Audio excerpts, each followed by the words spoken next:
Hello friends,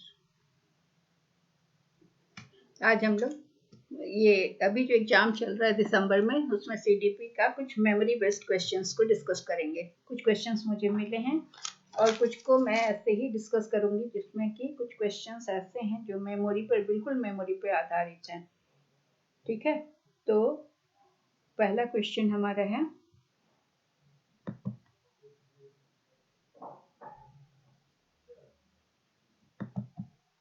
ये 16 दिसंबर से आज तक के जो एग्जाम हुए ना, उसमें से कुछ क्वेश्चंस हैं।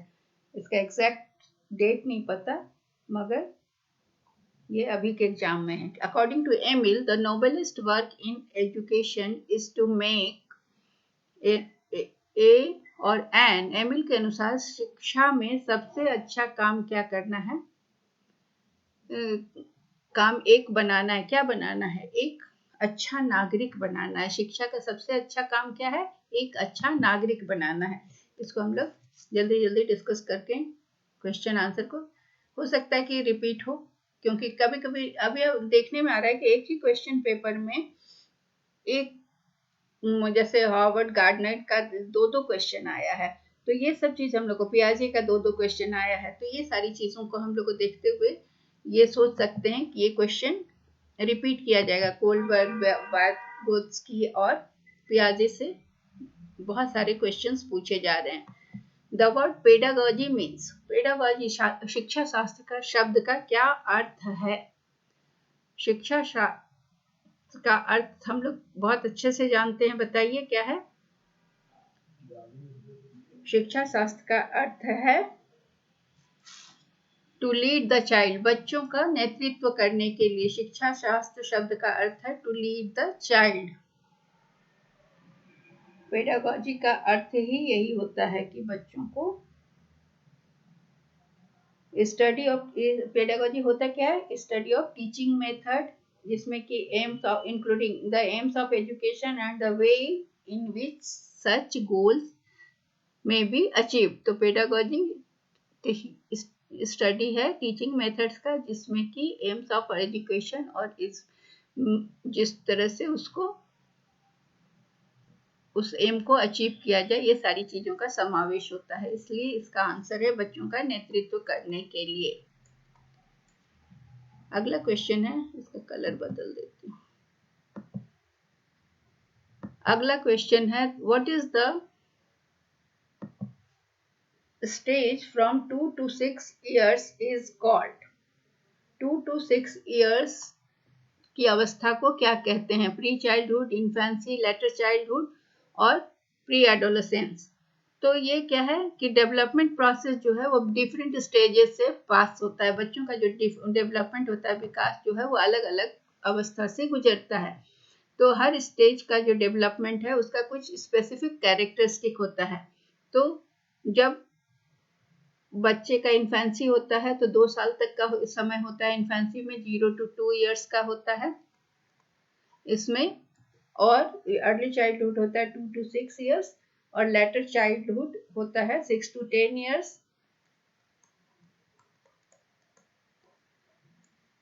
और प्री एडोलेसेंस होता है किशोरावस्था से पहले का अवस्था, मतलब 10 to 13 years इसको मान सकते हैं हम। जब टीन ईयर्स शुरू होता है 10 to 12 years और इस तरह का। तो ये चाइल्डहुड स्टेज जो होता है किसी बच्चे का, जो उसको कहते हैं गैंग स्टेज, या इसको हम कहते हैं प्री चाइल्डहुड। ठीक है, तो इसका आंसर है पूर्व बचपन। 2 से 6 वर्ष की अवस्था को हम पूर्व बचपन कहते हैं। यहाँ पर बच्चा क्या करता है कि फॉर्मल स्कूलिंग शुरू होती है उसकी, और उनका सोशल रिलेशन शुरू होता है, तो वो ग्रुप लाइफ शुरू करते हैं। उससे क्या होता है कि वो अपने गैंग के प्रति इनकी लॉयल्टी भी दिखती है, तो इसे हम गैंग स्टेज भी कहते हैं। इस स्टेज में वो अपने गैंग के प्रति फेथफुल होते हैं या ओबीडियंट होते हैं, इसलिए इसे कहते हैं प्री चाइल्डहुड, पूर्व बचपन। अगला क्वेश्चन है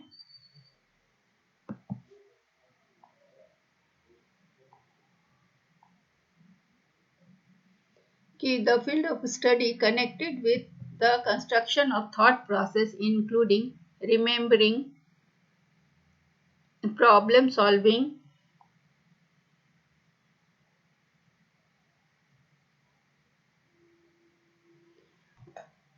and decision making is called. याद रखने, समस्या समाधान और निर्णय लेने सहित विचार प्रक्रियाओं का निर्माण जब होता है, इस मतलब निर्माण से जो संबंधित अध्ययन क्षेत्र होता है उसको हम क्या कहते हैं, तो उसे हम कॉग्निटिव डेवलपमेंट कहते हैं।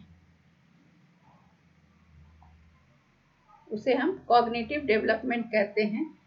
तो ये जो स्टडी होता है इसमें बच्चों का एजुकेशन एपिस्टीमोलॉजी नहीं बल्कि कॉग्निटिव डेवलपमेंट होता है, जो कि कंस्ट्रक्शन ऑफ थॉट प्रोसेस, संज्ञानात्मक विकास में ही उनका thought process, problem solving, decision making सब का प्रक्रियाओं का निर्माण होता है। इसलिए इसका आंसर है डी। अगला क्वेश्चन है,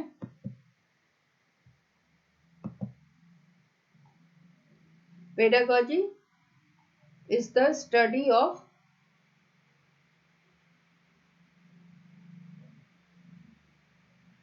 अब यह पेडागोजी से दो क्वेश्चन आ गया। अब हो सकता है कि क्वेश्चन को, ये जो मेमोरी बेस्ड क्वेश्चन है ना, तो इसमें हमारा हो सकता है कि बच्चों ने दोहरा दिया हो बताने में। तो पेडागोजी इज कंसर्न्ड विथ, या pedagogy is study of teaching method, शिक्षा शास्त्र, जिसमें हम शिक्षण विधियों को, बच्चों को पढ़ाने का विधियों का अध्ययन करते हैं, तो इसे हम पेडागॉजी करते हैं। अभी पेडागॉजी से रिलेटेड एक और क्वेश्चन आया था, जहाँ की study of teaching method, aims of including aims of education and the ways in which such goals are achieved, वो स्टडी है। तो it is a study of teaching methods. तो आंसर इज डी। तो pedagogy is the study of teaching methods. अगला question है, which of the following statement is not true? Growth is biological process, ये ठीक है, सही है।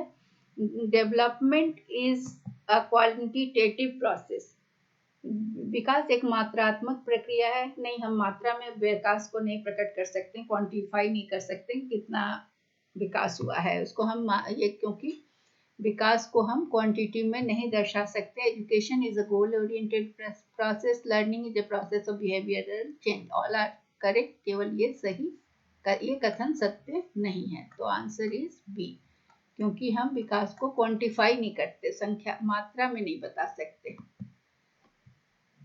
जैसे हम चीजों का वजन बताते हैं, वैसे विकास का हम मात्रा नहीं बता सकते। अगला है, what should be the role of a teacher in meeting individual differences, व्यक्तिगत मतभेदों को पूरा करने के लिए शिक्षक की क्या भूमिका होनी चाहिए। इंडिविजुअल डिफरेंस क्या होता है कि एक क्लास में जब बच्चे होते हैं, सब तरह के बच्चे होते हैं और हर बच्चा एक दूसरे से अलग होता है। हर बच्चे की मतलब मेंटल एबिलिटी, फिजिकल, इमोशनल, हर तरह से वो डिफरेंट होता है, तो कोई भी बच्चा एक जैसा नहीं होता है। तो अब ऐसी स्थिति में टीचर को हर बच्चे को अटेंशन देना है और हर बच्चे का ध्यान रखना है। तो इसमें क्या है कि टीचर को try to adjust the curriculum according to the, इसमें क्या है, पहला है try to know the abilities, interest and attitude of individuals. Yes, teacher को ये भी करना है कि व्यक्तियों की, हर बच्चे की क्षमता, रुचि और योग्यताओं को जानने का प्रयास करे। दूसरा, try to adjust the curriculum as per the needs of individual, ये भी है बच्चों के हिसाब से पाठ्यक्रम को समायोजित करने की कोशिश करे। इसलिए आंसर है सी, इसमें दोनों होगा। क्यों? क्योंकि टीचर को एक तो हर बच्चे की क्षमता और रुचि को जानने के बाद उनके हिसाब से पाठ्यक्रम को समायोजित करें। कमजोर बच्चों के लिए हल्के क्वेश्चंस, हल्के मतलब अलग तरीके से पढ़ाई की व्यवस्था की जाए, जो उनके मेंटल लेवल, और जो जीनियस बच्चे हैं उनको पढ़ाने के लिए थोड़ा सा हाई लेवल की पढ़ाई कराए और करिकुलम को उसी तरह से एडजस्ट करे और बच्चों को उनकी योग्यता, रुचि और एप्टीट्यूड के हिसाब से असाइनमेंट भी दिया जाए और उनको पढ़ाया भी जाए।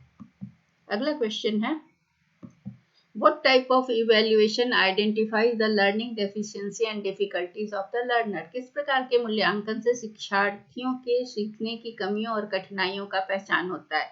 तो प्लेसमेंट जो इवैल्यूएशन है ना, प्लेसमेंट इवैल्यूएशन से हमें पता चलता है कि बच्चा का एंट्री लेवल क्या है, एंट्री पूर्व ज्ञान कितना है, उस हमें कहाँ से शुरू करना है उसे पढ़ाना। एक तो प्लेसमेंट ये हुआ इवैल्यूएशन, दूसरा हुआ प्लेसमेंट इवैल्यूएशन का मतलब हुआ कि बच्चों के पूर्व ज्ञान को जानकर उसके बाद उसको पढ़ाना शुरू करना। दूसरा है समेटिव इवैल्यूएशन, इसे योगात्मक मूल्यांकन भी कहते हैं। ये समेटिव इवैल्यूएशन होता है फाइनल एग्जाम की जो होता है ना, उसमें योगात्मक कहलाता है। इसमें बच्चों का निर्णायक होता है ये कि बच्चे पास हुए या फेल हुए इन्हें अगले ग्रेड में, तो ये जजमेंटल होता है। ये वार्षिक परीक्षाओं और बोर्ड के एग्जाम्स जो होते हैं वो समेटिव इवैल्यूएशन होते हैं। कंटिन्यूअस इवैल्यूएशन जो है वो लगातार चलता रहता है, unit test, class test, monthly test, ये सब टेस्ट लेकर बच्चों को हमेशा जो यूनिट पढ़ाई होता है उसके बारे में उसको तैयार कराया जाता है ताकि वो समेटिव इवैल्यूएशन या फाइनल एग्जाम के लिए तैयार हो सके। डायग्नोस्टिक इवैल्यूएशन ही हमारा आंसर है, जो कि हमें बच्चों की कमी और कठिनाइयों को समझने में मदद करता है। और डायग्नोस्टिक इवैल्यूएशन से हमें पता है अगर कोई बच्चा पढ़ाई में ध्यान नहीं दे पा रहा है तो उसका मेंटल प्रॉब्लम है या फिजिकल प्रॉब्लम है या इमोशनल प्रॉब्लम है या उसको कोई फिजिकल डेबिलिटी देखने में सुनने में दिक्कत हो रही है, तो ये सब चीज़ों को डायग्नोस करने पर बच्चों की सीखने की कमी और कठिनाइयों को पहचान करने में मदद मिलती है। अगला क्वेश्चन है, according to John Dewey school is a social, यहाँ दोनों जगह यही होगा, school is a social institution and education is a social process. John Dewey का मानना है कि स्कूल एक सोशल इंस्टीट्यूशन जहाँ बच्चे समाज एक जाते हैं और वहाँ एक छोटा समाज का रूप होता है। स्कूल जहाँ बच्चे एक दूसरे से इंटरेक्शन करते हैं, और एजुकेशन भी एक सामाजिक प्रक्रिया है। तो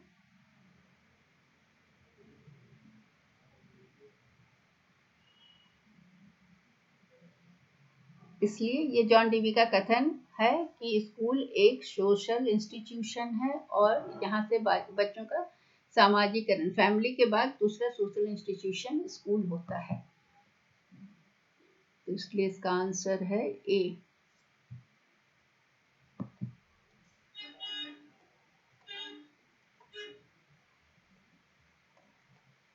क्योंकि यहाँ एजुकेशन सामाजिक प्रक्रिया है, यहाँ शिक्षक होते हैं, छात्र होते हैं और बच्चों का एक पेयर ग्रुप होता है जिसके साथ इंटरेक्शन होता है, तो एक ये सामाजिक प्रक्रिया का एक अंग होता है education. According to Vygotsky, children learn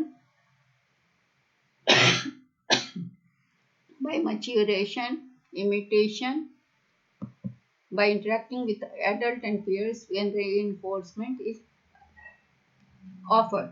तो वाइगोत्स्की का सिद्धांत है कि ये बच्चे कैसे सीखते हैं, सोशल इंटरेक्शन से सीखते हैं। बच्चे हमेशा कॉग्निटिव डेवलपमेंट जो बच्चों का होता है वो सोशल इंटरेक्शन से होता है। बहुत सारे थ्योरी साइकोलॉजी में दिए गए हैं जो कि कॉग्निटिव, ह्यूमनिस्टिक, बिहेवियरिस्टिक है। इसमें से जो वाइगोत्स्की का थ्योरी है वो सोशल कल्चरल थ्योरी है। सोशल कल्चरल थ्योरी दिया है उन्होंने,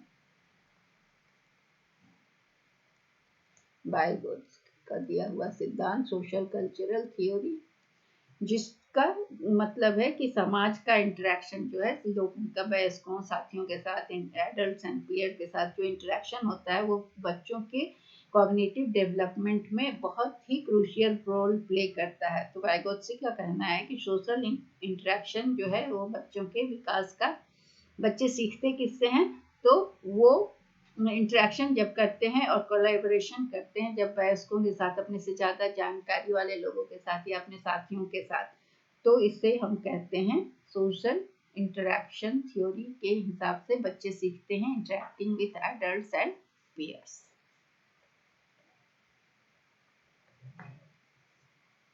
जो कि एडल्ट जो है वो हायर स्किल लेवल के होते, बेटर अंडरस्टैंडिंग होती है, और पीयर्स के साथ भी वो इंटरेक्शन करते हैं तो सीखते हैं। वाइगोत्स्की का दो सवाल आया है, देखिए सब इस बार वाइगोत्स्की, पियाजे, गार्डनर, ये सब के क्वेश्चंस, कोलबर्ग के भी क्वेश्चन हैं जिसका मुझे मिला नहीं। According to Vygotsky, cognitive development depends on Vygotsky के हिसाब से कॉग्निटिव डेवलपमेंट किस पर डिपेंड करता है? अभी हमने देखा सोशल इंटरेक्शन, सामाजिक संबंधों पर निर्भर करता है। सोशल इंटरेक्शन कैसे होता है? तो जो लोग मोर नॉलेजेबल पर्सन होते हैं, एम जिसको वाइगोत्स्की ने कहा MKO, मतलब मोर नॉलेजेबल, अदर से सीखते हैं, समाज में जो उनसे ज्यादा जानकार हैं उनसे, अदर्स। फिर वो कैसे सीखते हैं? स्कैफोल्डिंग से, जो कि है कि ये प्रोसेस है जिसमें टेम्परेरी सपोर्ट लर्नर को प्रदान किया जाता है जिससे कि वो अपने गोल को अचीव करते हैं। और दूसरा है ZPD, zone of proximal development. Proximal development ये क्या होता है कि ये बच्चों का वो डिफरेंस को बताता है कि जब जो लर्नर खुद से कर सकता है और जो वो दूसरे के गाइडेंस से कर पाता है, इस दोनों के बीच का जो अंतर होता है उसे हम ZPD कहते हैं। तो इसलिए वाइगोत्स्की का मानना है कि कॉग्निटिव डेवलपमेंट जो है वो सोशल इंटरेक्शन में से होता है, जो कि ये 3 तरह से प्राप्त होता है, MKO, स्कैफोल्डिंग एंड ZPD और सोशल इंटरेक्शन से।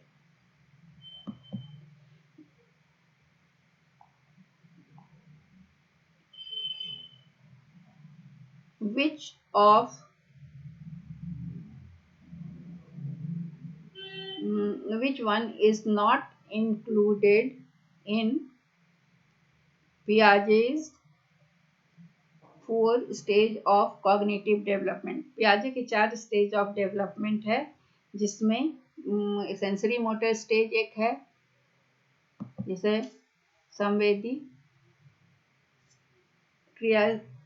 मोटर चरण कहते हैं, प्री ऑपरेशनल पूर्व संचालन चरण कहते हैं, 0 to 2 years, फिर ये 2 to 7 years, post operational stage नहीं है। तो इसलिए ये कॉग्निटिव डेवलपमेंट के 4 चरणों में ये शामिल नहीं है। और फॉर्मल ऑपरेशनल स्टेज जो होता है वो 12 years ऑनवर्ड्स होता है। तो ये